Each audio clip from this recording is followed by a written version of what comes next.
Hello, everybody, and welcome to the reshoot of episode 1 of Letters to My Mentee. And to give a little explanation of why I'm telling you I reshot this episode is because it'll sound a little past tense or future tense from episode 2 and 3 because I recorded episode 1 before, and recording episode 2 and 3, I wanted to present a more positive image, or is that I got to discover what I really wanted this to be. And so for you, the viewers, and for you, the future viewers, I wanted to give you all a more real experience of what I actually wanted to give you. And I think only through learning and experiencing episode 2 and 3, I could give you what I want. So that's just my little explanation for now. But now let's get into episode 1 of Letters to My Mentees. Hello, again, welcome to episode 1 of Letters to My Mentees. I'm your host, Joshua Burnell. And yeah, I wanted to open this up and break down into the segments how we're going to do things. So, as this is a letter to my mentees and my future mentees, it's going to be broken up into 3 segments, being our opening wows, our advising body, and PS 1, 2, 3. And we'll get into a little bit of the explanation.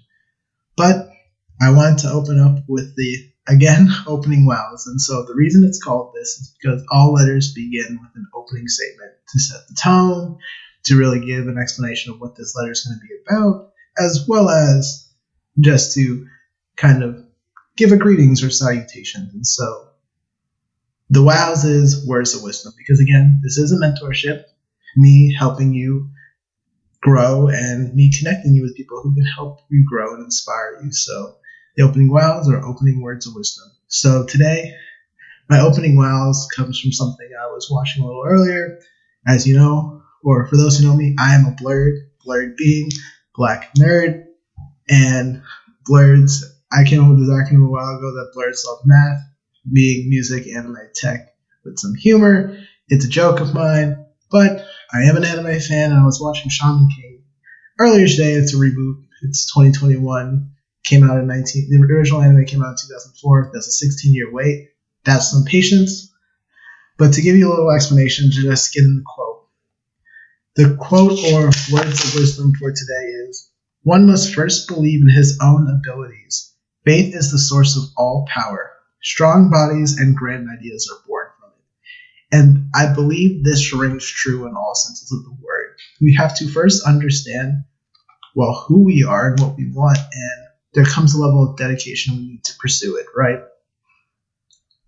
And when we dedicate ourselves to these ideas and we figure out what that is, we have to become so confident in what we believe or what we're searching for that we believe nothing can deter us from that. Because without that belief, we can't work hard. We can't be able to educate. We can't seek out what we need to get to our goal. I think this quote is something everyone should be able to live by and connect with. So, again, if you're not an anime fan, you don't have to watch Shaman King, although I do suggest it. It's one of my favorite series of all time and I think can give a lot of ideological food for thought.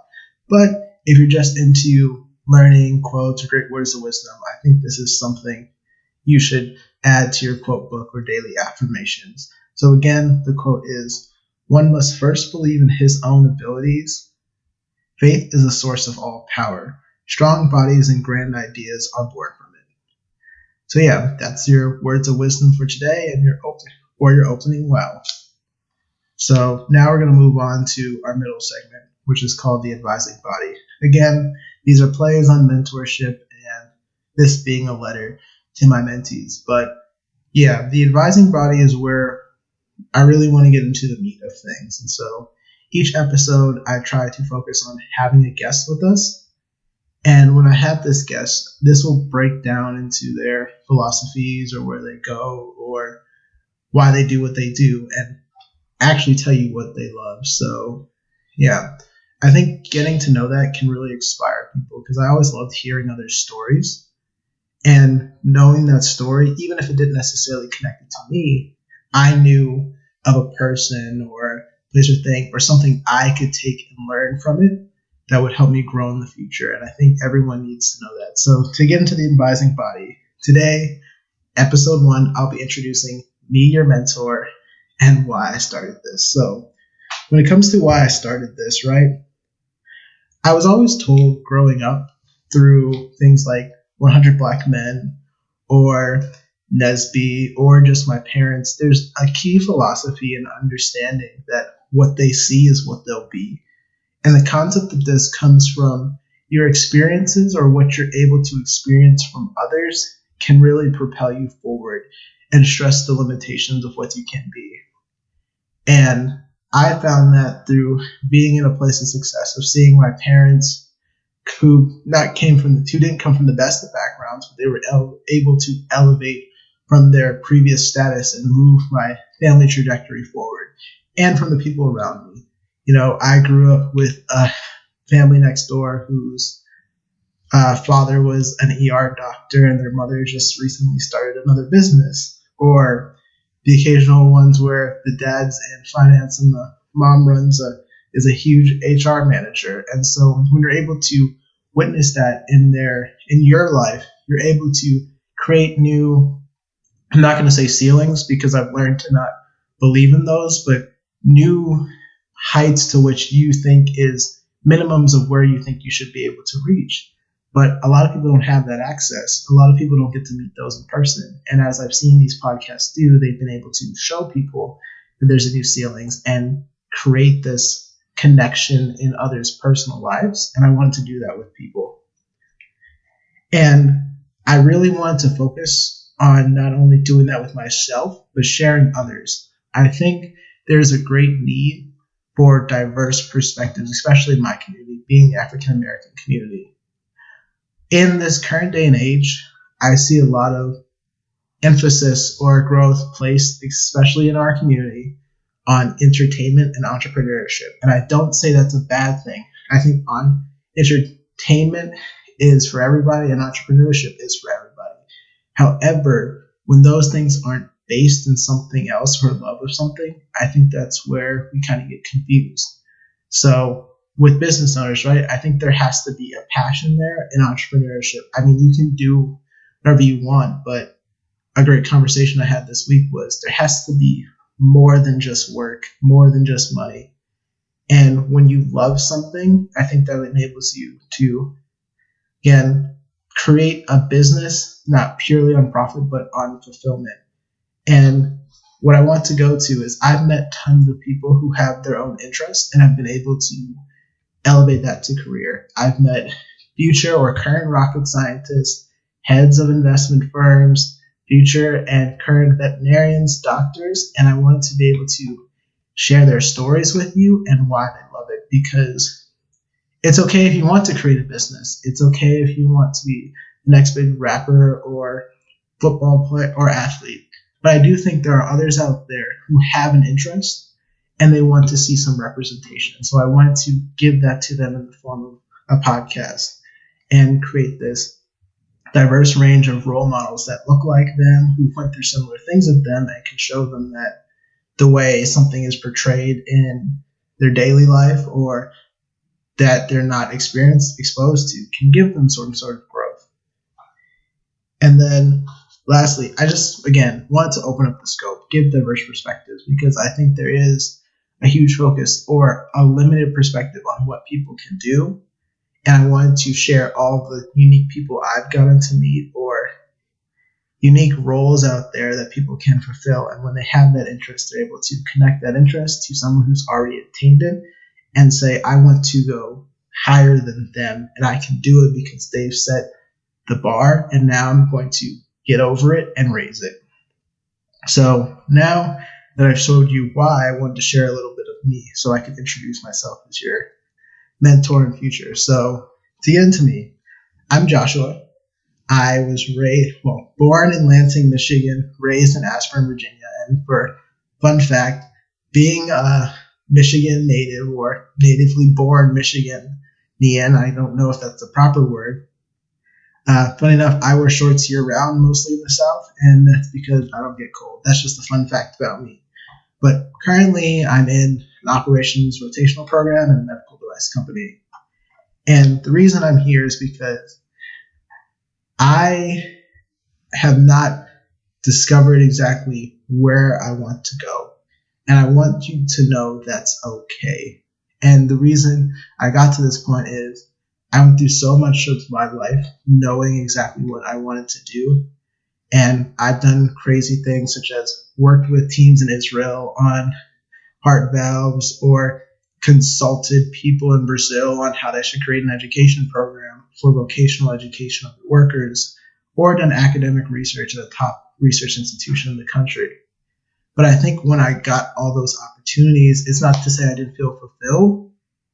It's just that I didn't necessarily find complete enjoyment in which I was doing. And there's a difference between finding complete enjoyment and not liking the small parts of your job. And I think that's one thing I need to clarify, because it's not that I just didn't enjoy things like paperwork or the tedious motions of going and completing training. I didn't enjoy the fundamental basis of my work. And that's not saying that it's not for someone else out there. I've met people who love doing research. I've met people who love calculating and sitting there day by day, testing and tinkering on their research project and dealing with and those boards. It just wasn't for me. And so as I moved forward, I chose this operational rotational program because at the advice of someone I trust, because sometimes your friends know you better than you know yourself, I was told I should be a systems engineer at 18.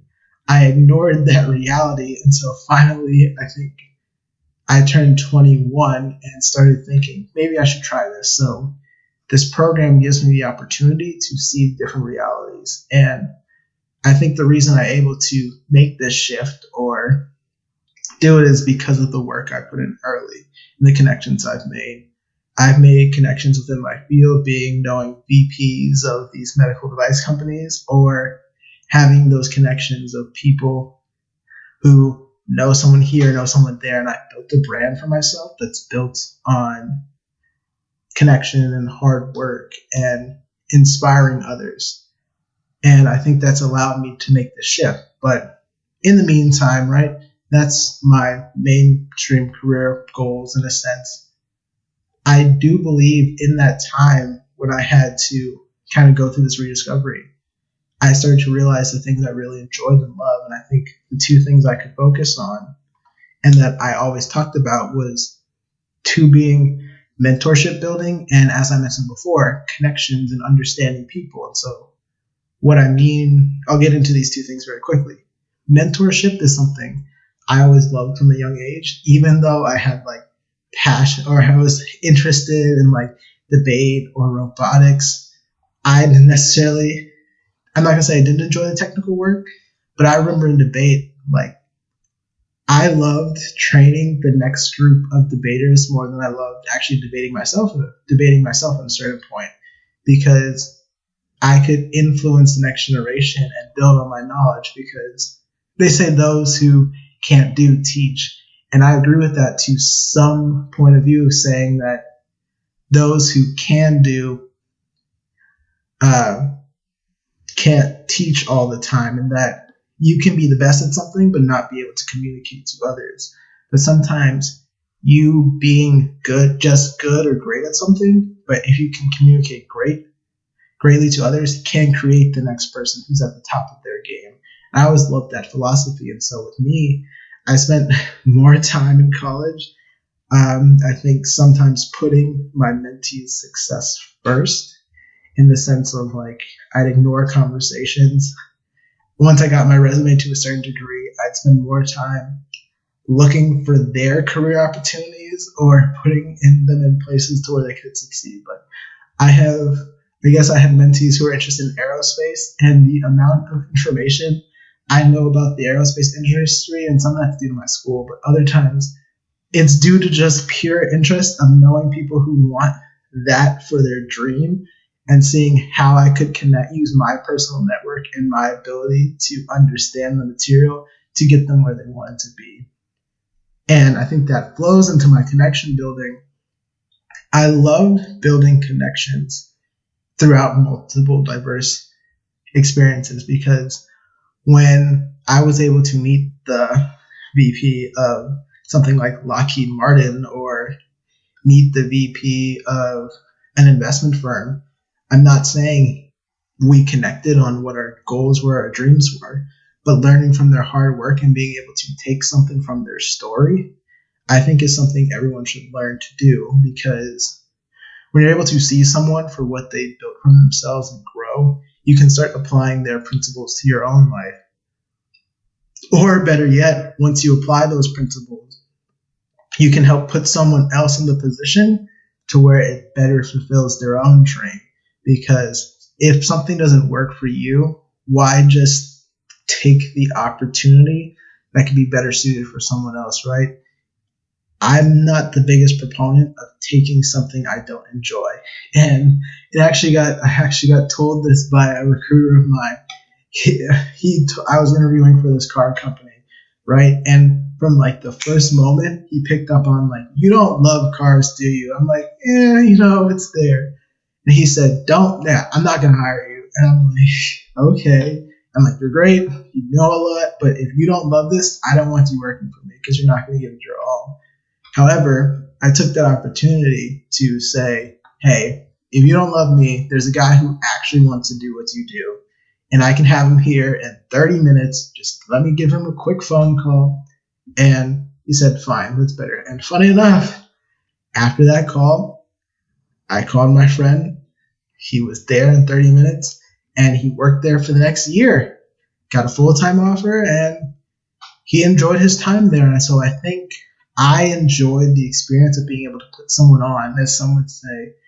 I think that's a big thing people need to learn to do more of, and I want to do it on a more global scale, being that if I can introduce you to someone or through this experience puts you in a position to where, hey, I want to be an aerospace engineer. I don't know any, but this one I was introduced to here, you can look them up, learn their story. If they feel comfortable, you can DM them and learn from them and find yourself a mentor. That's more fulfilling to me.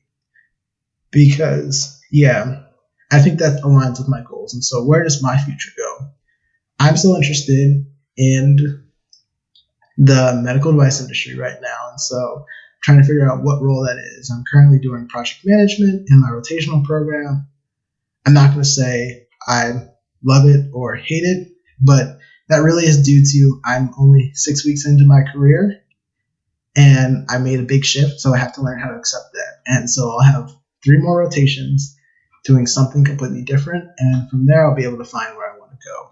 But I think there's other opportunities with this of where I want to be able to educate and fulfill and give people those connections. And so when it comes to what I want for my future and just understanding my goal, I think it comes to inspiring and creating. I got to this point where I joked with one of my first mentees, or if not the first official one who I got to claim, I was making this joke to her where I said, hey, you're going to become Dr. This. And when you become a doctor, you're going to do some great things.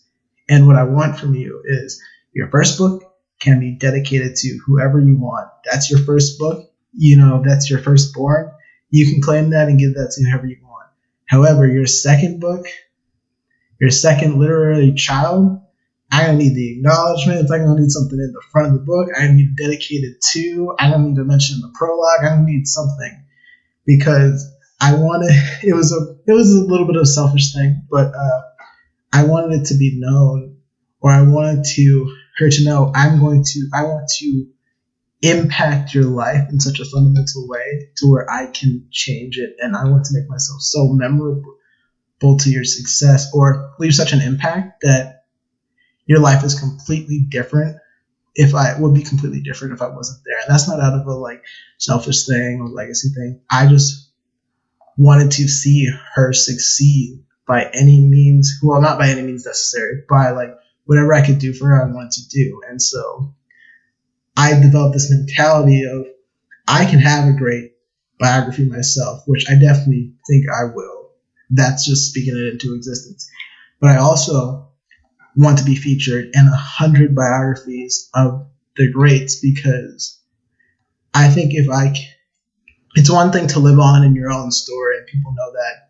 It's another thing to where you have a funnel to who is this person, because they're mentioned by everyone else. So like someone like Michael Jordan is a great example. Many people look up to Michael Jordan and they don't realize this one avenue of celebrating him is that he inspired them to do so many things. And I think that's more livable. Or better NBA example, I'm a sports fan too, it's limited.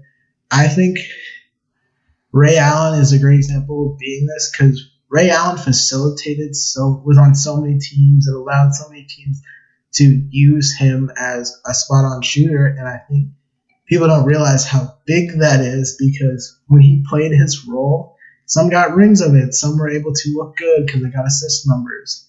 And I think that's an underfulfilled role and that people need help to succeed. And if I can put them on that path and change their life trajectory, that's good enough for me. And so my advice to everybody, I guess, to get to this is find your PPIs. And I'll get into this concept of knowing the difference. So PPIs is something I recently came into in establishing my own personal life and understanding of what that is.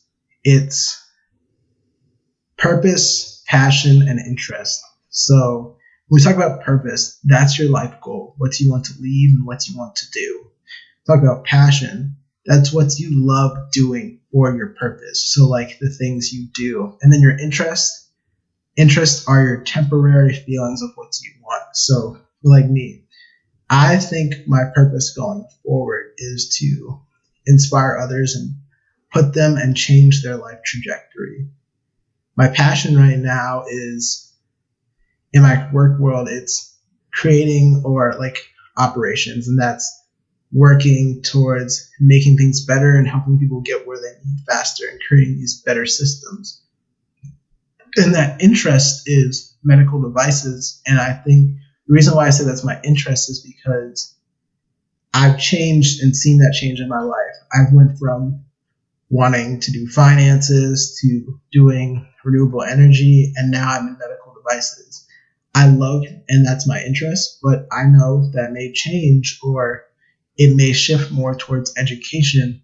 But the purpose of learning how to make systems better and get people to where they want to go faster, and my purpose of inspiring and creating the next generation of leaders will always remain or is less likely to change. And I think everyone needs to create those PPIs, and you can have, I don't necessarily know if you can have multiple purposes, but I definitely think you can have a multitude of passions and interests. So I think everyone needs to learn how to break those things down and see how making sure their daily life aligns with those things. And yeah, that's my advice to you. You'll get much more life lessons and things to come, but I think we'll leave it at that one moment today. And yeah, so let me get to my last segment. So my last segment is called PS 1, 2, 3. PS being, the afterthought to the letter, and the 1, 2, 3s being based on the concept of something I read called The Compound Effect by Darren Hardy, where he talks about creating a gratitude journal or an insights journal. And so I do this every night before I go to bed. Fortunately, I skipped the last 2 days because, yes, routines are hard to stick to. And so once you create one, you just got to keep working at it. But every night, I mentioned one piece of content that affected me that day. And I mentioned 2 major insights I learned about myself, the world, or just about life. And then 3, I expressed 3 things I'm grateful for and express gratitude for those. Because expressing gratitude can help make you content and boost mental health, but also laws of attraction. The more you express gratitude and the more you're happy, the more things will come to you. And so, yeah, let me explain my PS 1, 2, 3s of today. So, my one piece of content is the song Always New by Russ. And so, again, I'm a blurred. Blurreds love math, being music, anime, tech with some humor. And so, I love Russ' music as an artist because I appreciate Russ's story. I recently read his book, It's All in My Head, but I love Russ because of his unapologetic nature of expressing what the work he did. And so, if you don't know, Rush dropped a song a week for 50 weeks straight before he blew up. And he's dropped 11 projects, more music than most artists have done in their career. But none of those are good. And I barely heard like a quarter of those. And they're nowhere near the quality of where Russ is now. But I think that mentality of not completely delusional confidence, because that's one thing I don't necessarily agree with him on, but knowing that what you want will come as long as you keep working at it. Again, that refers to the wow today faith. I think is something people admire. People need to witness, admire, and complete in their own life. So Always New by Russ is a great song that exemplifies that motif, and that's going to be my piece of content for today. And now on to my two insights. My two insights is that consistency is hard, and we have to work to create some stability. And so what that first insight means is, like I mentioned, having a routine or having to maintain your mental health or mindset well-being is hard. You have to work at growing into the person you want to be. And when it comes to creating that stability, I don't think life is going to ever be or always be stable. There'll be things that come and go and that impact us in positive and negative ways. But we have to learn how to be okay with keeping our mind stable and that mindset or our daily routine in check, so that we can keep something as a foundation to which anything else can be going on crazy in our lives. But as long as we have that foundation, we can build back up from it. And then my second insight is, eventually we have to learn to take everything as a lesson to live better. And what I mean by this is, right, I'm currently changing the way I perceive things. And so I used to do this subconsciously. Now I'm doing it more in my conscious life and understanding that everything is a lesson in what you can take from it. So I'm not necessarily a big fan that I live in Massachusetts or that it's rainy all the time here, but I'm taking that as a lesson and learning of what I want in a future place to be, or I may experience something I don't necessarily love in my job, but I'm learning how to make my own success or define how to enjoy the parts or learn from that, right? Because I think we all have jobs we don't like. Like, I worked in fast food when I was younger, and I'm not going to say I loved or hated the job, but I hated coming home smelling like chicken grease or having cuts on my fingers from like carrying the metal around, washing the metal fry container. But what I learned from it was how businesses run, the difference between like creating customer service-based company to a successful company in the sense of where you're just operating purely on output or growth. And I got to learn the just workers' plight or why I wanted to boost my level of income or success, because I didn't want to be back there. And I think once we learn to take everything as a lesson, we can really start enjoying life, because we understand that everything is a teachable moment. And when we learn those lessons, the next step is enjoying and not repeating those same mistakes. And then the three things I express gratitude for, right? And gratitude, again, you learn at the first few things you start doing this, that there's simple things you can express gratitude for, like your family, your girlfriend or boyfriend, the fact that you have a job. But the more and more you do this, you start to realize you don't want to repeat, or you want to find unique things to be grateful for. And I think that's the success of doing this. So for me, the three things I'm grateful for is, I'm grateful for the small mistakes that remind me of my imperfections and that I can keep growing. Because let's all think, perfection is a pursuit of what we want. And I think once you hit perfection, you stop growing, you stop enjoying life. And if we ever did hit perfection, it'd be boring. So I love the small mistakes I keep making. Like, oh, I forgot to take out the trash today. Or recently, I realized, oh, I forgot to enter my financial information on my payment portal, so my check's going to be a week late. And even though that's stressful, I think it's a learning experience because I realized, let me never do this again and start paying more attention to the small things I do. Second thing I'm grateful for is for the time in which I can send my information globally and reach more people. So I love the time we live in to where we're able to reach out to more people and connect and really share the things we learn, because before, or back in the early days, before even the printing press, everything was done orally and through speaking or through the limited writing. So to write a book, we'd have to handwrite it 100 times, so maybe only the people who could afford the limited amount could get it. Now we live in a world where we have libraries and podcasts to which I can share my life experience and others' life experience and bring it to use and do this around the world so I can inspire more and more people and have a greater reach. And lastly, I am grateful for every experience I have that will be positive or negative, because it will allow me to figure out more about myself and create a better me, because I only have one life.